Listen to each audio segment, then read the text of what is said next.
তোমার জাদুর লাঠি আমাকে দাও, আমি আজ অবধি কারোটা নেইনি। ঘুমানোর সময় ঘরের দরজা খোলা রাখিস। আমি জাম্বুরা খেতে আসব, নারকেল তেলের বোতল আর বিদেশি বেলুন সাথে এনো, না হলে সমস্যা হবে। রাতে আমি ব্লাউজ আর পেটিকোট পরে ঘুমিয়েছিলাম, সেদিন রাতে যা হলো তা কোনোদিন ভুলব না। আমি মিতালি, বয়স ৩৮ বছর। আমি বর্তমানে এক গৃহবধূ। আমি এক একান্নবর্তী পরিবারের বউ, কিন্তু আমি ছিলাম আধুনিক মনোভাবের মেয়ে।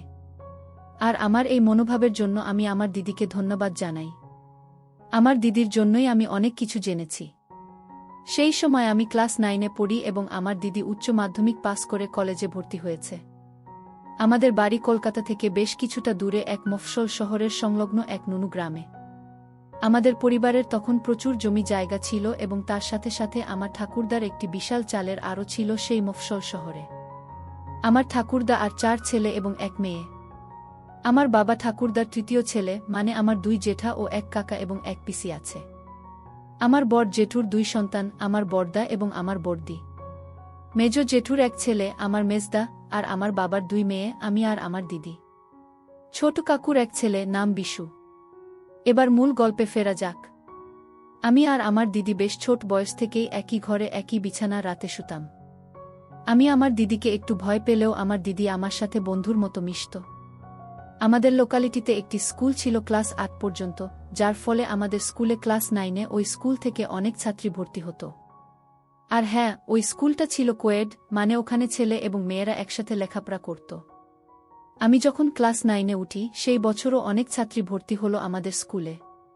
এর মধ্যে আমার বেস্ট ফ্রেন্ড অনিতার সাথে দেখলাম পাপিয়া নামে নতুন আসা একটি মেয়ের খুব ভালো বন্ধুত্ব হয়ে গেছে। আমি, অনিতা আর পাপিয়া ধীরে ধীরে বেশ ভালো বন্ধু হয়ে গেলাম। পাপিয়া বলল যে আগের স্কুলে একটি ছেলের সাথে ঘনিষ্ঠ হয়েছে।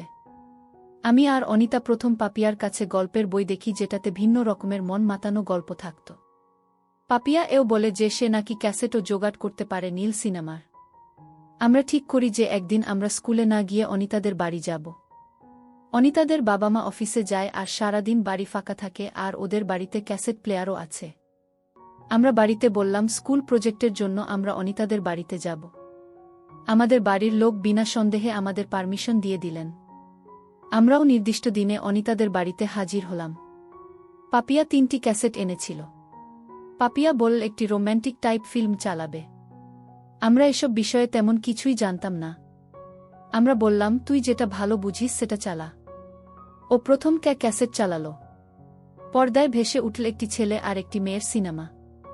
সিনেমার অদ্ভুত দৃশ্য দেখে আমার মধ্যে কেমন যেন অনুভূতি হচ্ছিল।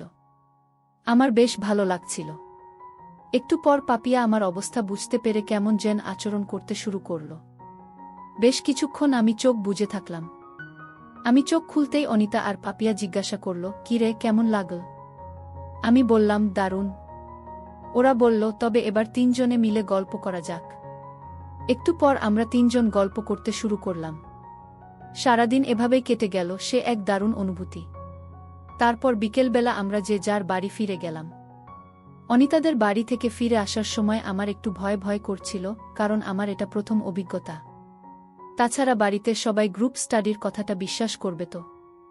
তবে বাড়ি ফিরে আমি অনেকটা রিল্যাক্সড ফিল করলাম, কারণ দেখলাম বাড়ির পরিবেশ আর 5টা দিনের মতোই স্বাভাবিক। তবে দেখলাম আমার দিদিও বাড়ি ফিরেছে। দিদি কলেজে ভর্তি হওয়ার পর সেখানে হোস্টেলে থাকে, তবে সামনে একটি লম্বা ছুটি আছে, তাই ছুটি কাটাতে এসেছে। আমি নিজের ঘরে গিয়ে বিছানায় শুয়ে পড়লাম। আমি এসেছি দেখে দিদি আমাদের ঘরে এল। আমাকে দেখে বলল, কিরে মিতালি, এসেই শুয়ে পড়লি যে? শরীর খারাপ নাকি? আমি বললাম, না, এমনি। সে বলল, জানি না বাপু, কি গ্রুপ স্টাডি করে এলি যে এত টায়ার্ড হয়ে পড়লি? আমাকে চাইলে সত্যিটা বলতে পারিস, আমি কাউকে কিছু বলবো না। আমি প্রসঙ্গটা এড়িয়ে যাওয়ার জন্য বললাম, না না, এই একটু মাথা ধরেছে তো তাই। দিদি আমার পাশে বসে বলল, ন্যাকামি না করে সত্যিটা বল। ওরকম গ্রুপ স্টাডি আমি অনেক করেছি, তোর মুখ চোখ দেখে আমি বেশ আন্দাজ করতে পারছি। আমি বুঝলাম ধরা পড়ে গেছি। দিদির কাছে সব সত্যিটা ধীরে ধীরে বললাম। দিদি সব শুনে বলল, রাতে রেডি থাক, তোর জন্য সারপ্রাইজ আছে। রাতে খাওয়া দাওয়ার পর আমি আর দিদি শুতে গেলাম। দিদি ঘরে এসে দরজাটা লক করে দিল, আর আমার কাছে এসে বলল, আজ আমার বোনটা বড় হয়ে গেছে। দিদি খুব সুন্দর একটি পারফিউম মেখেছিল। আমি সুন্দর গন্ধটা শুঁকতে থাকলাম। দিদি বলল, দাঁড়া, তোকে একটি জিনিস দেখাই। এই বলে উঠে গিয়ে নিজের সুটকেস থেকে একটি নকল জাদুর লাঠি বার করল। আমি এসব আগে দেখিনি, অবাক হয়ে তাকিয়ে আছি। দেখে দিদি বলল, এটা দিয়ে আমরা হোস্টেলে মেয়েরা মনের ইচ্ছা পূরণ করি। বন্ধুরা, তোমরা বুঝেছ তো কিসের কথা বলছি? এরপর দিদি জাদুর লাঠি দিয়ে জাদু দেখাতে লাগল। মিনিট 20 পর দিদি বলল, আজকের মতো এটুকুই থাক, না হলে সমস্যা হবে। আমরা হোস্টেলে ঘণ্টা 2 ব্যবহার করি। একটু পর আমি দিদিকে জিজ্ঞাসা করলাম, আগে কি কখনো আসল জাদুর লাঠি দেখেছ? দিদি বলল, কয়েকবার দেখেছি। তবে শোনো, তুই তো জানিস অমরদা, মানে আমাদের পিসির ছেলে, আমার চেয়ে 2 বছরের বড় হলেও আমরা বন্ধুর মতো মেলামেশা করি। ঘটনাটা 2-3 বছর আগের জাপানের সময়ের। সেই বছর আমি আর মা গেছিলাম পিসির বাড়ি জাপান দেখতে। আমরা সবাই প্রায় 8-10 জন পিসির বাড়ি থেকে গেছিলাম ননুগ্রামের জাপানতলায়। আর ওখানে একটি বিরাট মেলা বসে, ননুগ্রামের সেই মেলায় সেবারে নাগরদোলাও এসেছিল। আমরা সবাই নাগরদোলা চাপলাম। সেই দলে মা আর পিসিমাও ছিল, কিন্তু আমার মাথা ঘুরে গিয়ে বমি হয়ে যায়। ওই সময় আমি একটু সুস্থ হলে পিসিমা অমরদাকে দিয়ে আমাকে বাড়ি পাঠিয়ে দেয় এবং বাকিরা ওখানে মেলা ঘুরে দেখতে থাকে। আমি অমরদার সাথে বাড়ি ফিরছিলাম। শরীর দুর্বল ছিল, তাই আমি রাস্তা হোঁচট খাই। প্রায় পড়েই যাচ্ছিলাম, অমরদা আমাকে ধরে ফেলে। এ সময় অমরদা একটি জাম্বুরা ধরে ফেলে, কি যে এক অবস্থা বলে বোঝাতে পারব না। আমি ওকে কিছু বললাম না। আমরা বাড়ি পৌঁছলে আমাকে অমরদা নিজের ঘরে গিয়ে বিশ্রাম করতে বলে। বাড়িতে আর কেউ ছিল না। আমিও চোখ বুজে শুয়ে পড়ি। খুব ক্লান্ত লাগছিল, তাই শুতেই আমার একটি ঘুম ঘুম ভাব এল। আমি বেশ ঘুমিয়ে পড়েছিলাম, হঠাৎ আমার মনে হলো কেউ একজন আমার খুব কাছে আছে। চোখ খুলে দেখি অমরদা আমার পাশে বিছানায় বসে আছে। আমি সেদিন শাড়ি পরেছিলাম, ব্লাউজ একটু অগোছালো হয়েছিল, সেদিকে আমার খেয়াল ছিল না। অমরদা বলল, মেলায় নাগরদোলায় ওঠার পর থেকে তোকে অনেক ক্লান্ত লাগছে, ভাবলাম তোর একটু সেবা করি। আমি ছোটবেলা থেকেই অমরদাকে আমার ভালো লাগত। আমি বললাম, ঠিক আছে, সেবা কর। আমার সম্মতি পেয়ে অমরদা ঘণ্টাখানেক আমায় সেবা যত্ন করল, মাঝে মাঝে ফল খেল। কিছুক্ষণ পর বাড়ির সকলের ফেরার সময় হয়ে গিয়েছিল। অমরদা আমাকে নিয়ে তার ঘরের সাথে লাগোয়া বাথরুমে নিয়ে গেল আর বলল, ফ্রেশ হয়ে নে, আমি ততক্ষণে ঘর গুছিয়ে নিচ্ছি। সেইবার পিসির বাড়িতে 3 দিনে আমরা প্রায় 8-10 জন অনেক মজা করেছিলাম। এরপরেও আমি পিসির বাড়ি গেলে বা অমরদা আমাদের বাড়ি এলে আমরা সকলের নজর এড়িয়ে গল্প করতাম। এটা ছিল আমার জীবনের প্রথম জাদুর লাঠি নেওয়ার অভিজ্ঞতা। দিদির কথা শুনে আমারও কেমন যেন লোভ হচ্ছিল, কিন্তু কিভাবে কি করব বুঝতে পারছি না। এবার দিদি 2 দিন ছিল আমাদের বাড়িতে, আর সেই 2 দিন দিদি আমাকে অনেক কিছু শিখিয়েছিল। কলেজের ছুটি শেষ হতেই দিদিকে ফিরে যেতে হলো। যাবার সময় আমাকে দিদি তার নকল জাদুর লাঠি দিয়ে গেল, যাতে আমি একা কিছু করতে পারি। কিন্তু আমি জানতাম না ভাগ্যদেবতা আমার জন্য অন্য কিছু ঠিক করে রেখেছেন। কিছুদিন পরে অনিতা আর পাপিয়া একদিন বিকেলের দিকে এল আমাদের বাড়িতে দেখা করতে। আমি আমার আর দিদির মধ্যে শেষ কিছুদিনের ঘটে যাওয়া ঘটনার কথা বলতে চাইনি, কিন্তু পাপিয়া আমার হাঁটাচলা দেখে বলল যে আমি ইতিমধ্যে কারোর সাথে কিছু করেছি কিনা। আমি এড়িয়ে যাবার চেষ্টা করলেও ওরা দুজনে আমাকে সব সত্যি বলতে পিডাপিডি করল, আর আমাকে বাধ্য হয়ে সব কথা খুলে বলতে হলো। এমনকি নকল জাদুর লাঠিও দেখালাম। ওদের দেখেই পাপিয়া আগে ওটা নিয়ে একাই ব্যবহার করতে শুরু করল, আর মাঝে মধ্যে আমাদেরও ব্যবহার করতে দিল। আমাদের বাড়িতে সব পুরুষরা নিজেদের কাজে সকাল থেকে বেরিয়ে পড়ে, আর বাড়ির মহিলা আর বাচ্চারা দুপুরে একটু ঘুমিয়ে নেয়। সেদিন আমি, পাপিয়া আর অনিতা নিশ্চিত ছিলাম যে আমরা ধরা পড়ব না, কিন্তু আমি জানতাম না আমার মেজদাদা সেদিন তাড়াতাড়ি বাড়ি ফিরে এসেছিল, আর আমাদের ঘরে আওয়াজ হচ্ছে দেখে জানলার ফুটো দিয়ে উকি দিয়ে দেখছিল। এমনকি আমাদের কর্মকাণ্ড দেখে ফেলেছে। অনিতা আর পাপিয়া বাড়ি চলে গেলে মেজদাদা আমার ঘরে এসে আমাকে ভয়ও দেখালো যে ও সবাইকে বলে দেবে এসব কথা।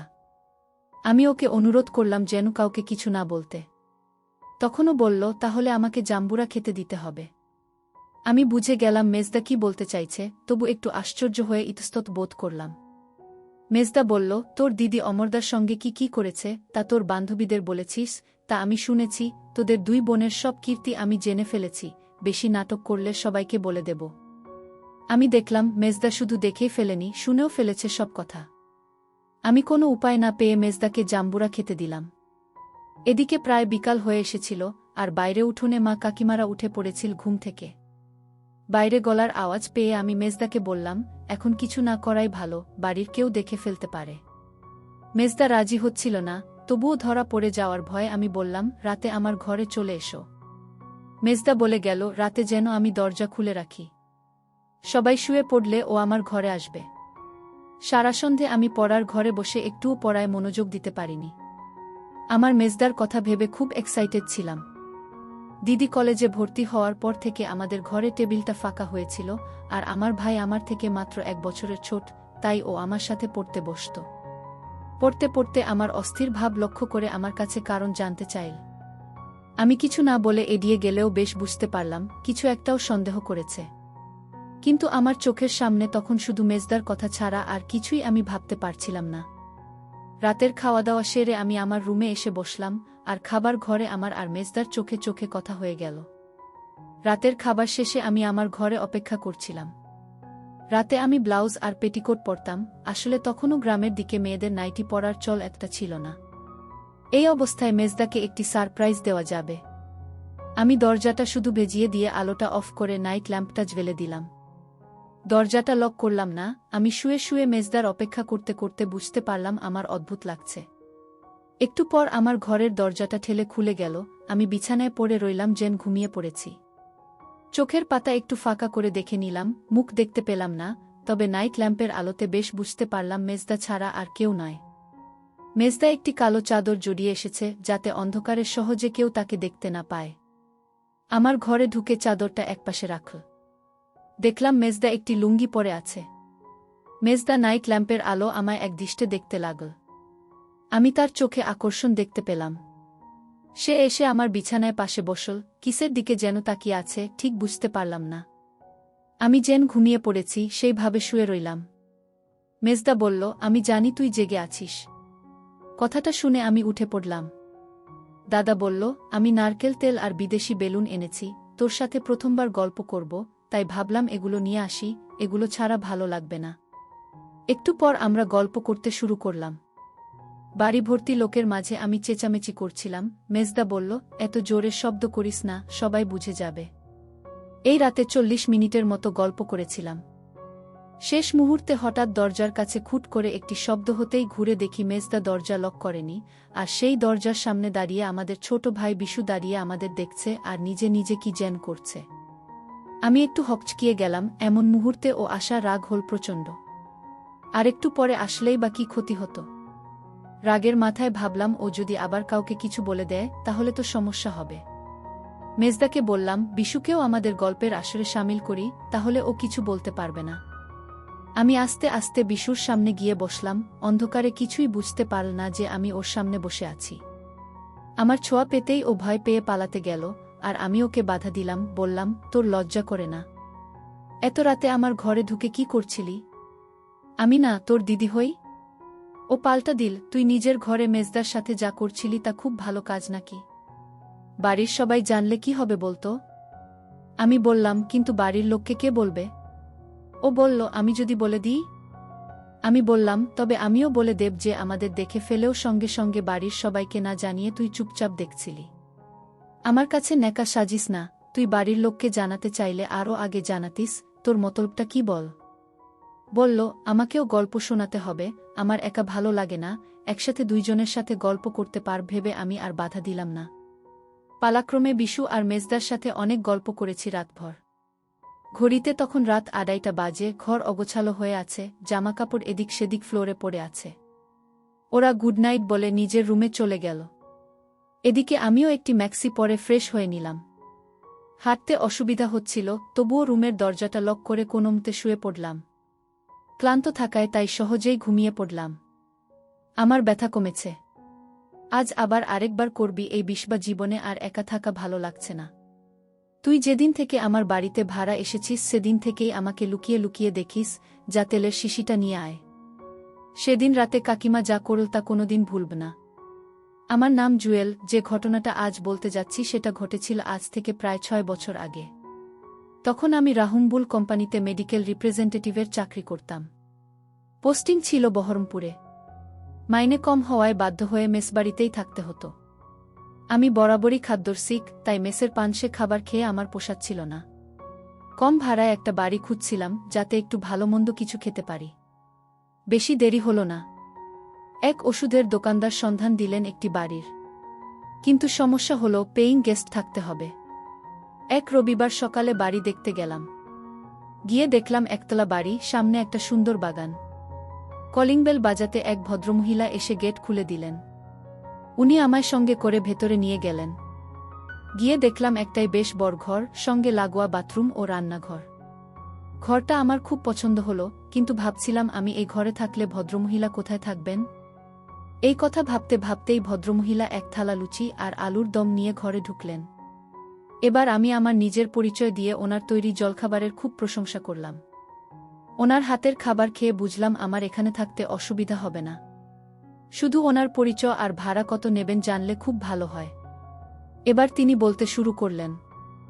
ভদ্রমহিলার নাম অঞ্জনা সেন। বছর কয়েক আগে ওনার স্বামী মারা গেছেন। উনি একটি প্রাথমিক বিদ্যালয়ের শিক্ষক ছিলেন, আর সবচাইতে মর্মান্তিক ঘটনা ঘটেছে আজ থেকে প্রায় 7 মাস আগে। অঞ্জনা দেবীর মেয়ে মীরা সুইসাইড করে প্রেমঘটিত কারণে। স্বামীর পেনশনের 4 লাখ টাকায় ওনার চলছে না, তাই টাকার প্রয়োজনেই বাধ্য হয়ে বাড়ি ভাড়া দিচ্ছেন। আমাকে থাকা বাবদ 3,000 টাকা দিতে অসুবিধা হবে কিনা জিজ্ঞাসা করলেন। আমি সঙ্গে সঙ্গেই রাজি হয়ে গেলাম। এত কম টাকায় খাওয়া দাওয়া সমেত এত ভালো ঘর পাব না। তাছাড়া মেসের চেয়ে 1,000 টাকা কমও লাগছে, কিন্তু একটাই চিন্তা হচ্ছিল যে অঞ্জনা কাকিমা কোথায় থাকবেন, তাই আমি ওনাকে জিজ্ঞাসা করলাম। উনি বললেন উনি রান্নাঘরে থেকে যাবেন। যদিও আমার এটা শুনে খারাপ লাগলো, তাও আমি কাকিমাকে বলে গেলাম আমি দুপুরের সবকিছু নিয়ে চলে আসব। এবার আমি একটু অঞ্জনা কাকিমার বর্ণনাটা দিয়ে রাখি। অঞ্জনা কাকিমার বয়স প্রায় 40 হবে, চেহারা খুব ভারী, উচ্চতা 5 ফুট 2 ইঞ্চি, গায়ের রং ফর্সা, শাড়ি আর ব্লাউজ পরেন, বাড়িতে দেখতে বেশ আকর্ষণীয়। আমি 4:30-এর মধ্যে সবকিছু নিয়ে কাকিমার বাড়িতে চলে আসলাম। কাকিমাও আমাকে সব জিনিসগুলো গোছাতে সাহায্য করলেন। সবকিছু ঠিকঠাক করতে সন্ধে 7টা বেজে গেল। কাকিমা চা করল। চা খেতে খেতে আমার কি কি খেতে ভালো লাগে জানলেন। আমি আমার পরিবারের কথা, অতীতের কথা সব ওনাকে বললাম। উনিও বললেন উনি শিক্ষক মশাইয়ের দ্বিতীয় স্ত্রী। দারিদ্র্যের কারণেই বয়স্ক শিক্ষক মশাইকে বিয়ে করেন। মীরা ছিল কাকিমার সৎ মেয়ে। ছোটবেলা থেকে মানুষ করলেও কাকিমাকে কোনোদিনই মায়ের সম্মান দেয়নি। কাকিমার যখন বিয়ে হয়, কাকিমার বয়স 22, কাকুর ছিল 42 আর মীরার ছিল 5। প্রধানত মীরাকে দেখার জন্যই কাকু বিয়ে করেছিলেন। শিক্ষক মশাই মারা যাবার পর মীরার ব্যভিচারিতা আরও বৃদ্ধি পায়। কলেজের এক প্রফেসরের সাথে আপত্তিকর অবস্থায় ধরা পড়ার কিছুদিন পরে আত্মহত্যা করে। এত কিছুর পরও কখনো নিজেকে সামলে নিয়ে নতুন করে বাঁচতে চান। সারাদিনের ধকলের পর রাতের খাবার খেয়ে দুজনেই তাড়াতাড়ি ঘুমিয়ে পড়ি।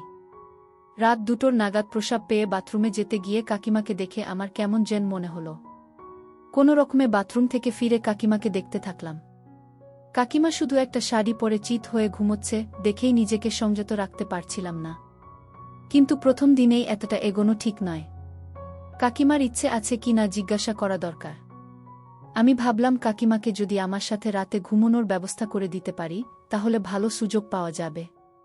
পরের দিন আমি কাকিমাকে রাতে আমার ঘরে শুতে বললাম। কাকিমাও বলল কাল রান্নাঘরে শুয়ে ঠিক ঘুম হয়নি।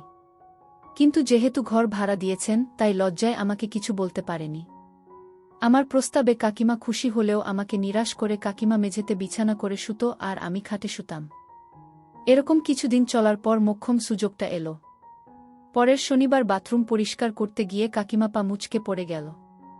এই কদিনে আমার সাথে কাকিমার খুব ভালো সম্পর্ক হয়ে গিয়েছিল। আমি আওয়াজ পেয়ে বাথরুমের দরজার সামনে যেতেই কাকিমার কান্না শুনতে পেলাম। আমি গিয়ে জিজ্ঞাসা করাতে বললেন উনি পড়ে গেছেন। আমি দরজা খুলতে বললাম। উনি কিছুক্ষণ পরে হামাগুড়ি দিয়ে কোনোমতে দরজা খুলে দিলেন। আমি দেখলাম কাকিমার ফর্সা মুখ ব্যথায় গোলাপি হয়ে গেছে। কোনোমতে পেটিকোট পরেছে বোঝা যাচ্ছে, পায়ে হাতে ময়লা লেগে আছে। আমি জল দিয়ে সব ধুয়ে কাকিমাকে স্নান করাতে গেলে কাকিমা বলল তার অস্বস্তি লাগছে। আমি কাকিমাকে বললাম এখানে তুমি আর আমি ছাড়া কেউ নেই। কোনো বিপদে আমাদের দুজনকেই একে অপরের পাশে দাঁড়াতে হবে। জিজ্ঞাসা করলাম ব্যথা কি একটু বেশি লেগেছে, হেঁটে ঘরে যেতে পারবে? কাকিমা বলল আমি দাঁড়াতে পারছি না, পায়ে আর কোমরে ব্যথা করছে। আমি কাকিমাকে সাবধানে কোলে তুলে নিয়ে ঘরে গিয়ে বিছানায় শুইয়ে দিলাম। কাকিমা একটা পেটিকোট জড়িয়ে রইলেন। কাকিমা জিজ্ঞাসা করল, আমি আজ কি খাব? বললাম, তুমি শুয়ে রেস্ট নাও, আমি কিছু খাবার আর ওষুধ নিয়ে আসি। ওই বলে আমি স্নান করতে গেলাম। আমি স্নান সেরে তাড়াতাড়ি রেডি হয়ে ওষুধ আর খাবার নিয়ে এলাম। তারপর কাকিমাকে খুব যত্ন করে খাওয়ালাম ও কাকিমার মুখ নিজে হাতে করে ধুয়ে দিলাম। কাকিমাও খুব খুশি হলো আর বলল, এত যত্ন আমার কেউ কোনোদিন করেনি রে। আজ পরে না গেলে জানতেই পারতাম যে কেউ আমায় এত ভালোবাসতে পারে। আমি বললাম, অনেক কথা বলেছ, এবার ওষুধগুলো খেয়ে নাও। তারপর আমি তোমার পায়ে আর কোমরে মলম লাগিয়ে দিচ্ছি।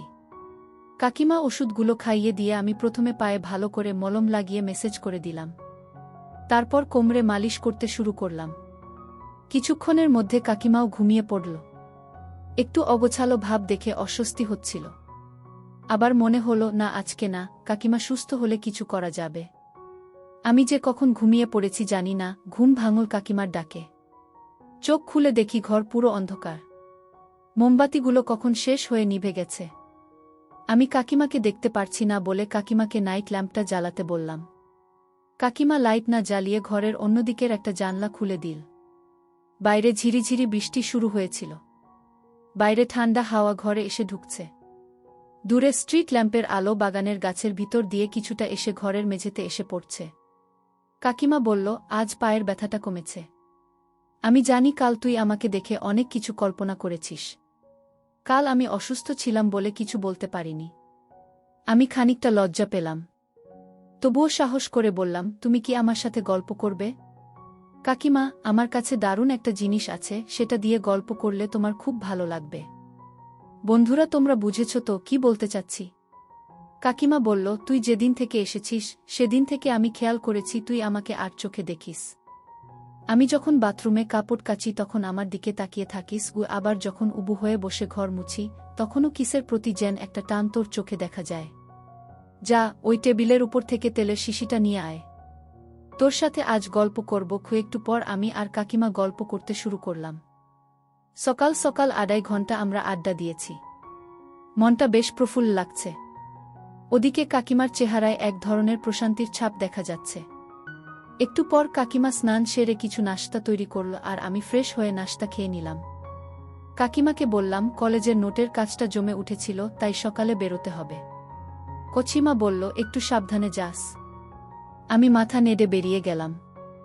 রাস্তায় সাইকেল চালাতে চালাতে মনে হচ্ছিল ঘরের ভেতর ওর মুখটা এখনো সামনে ভেসে উঠছে, চোখে সেই কৃতজ্ঞতা আর একটু অন্যরকম আলো।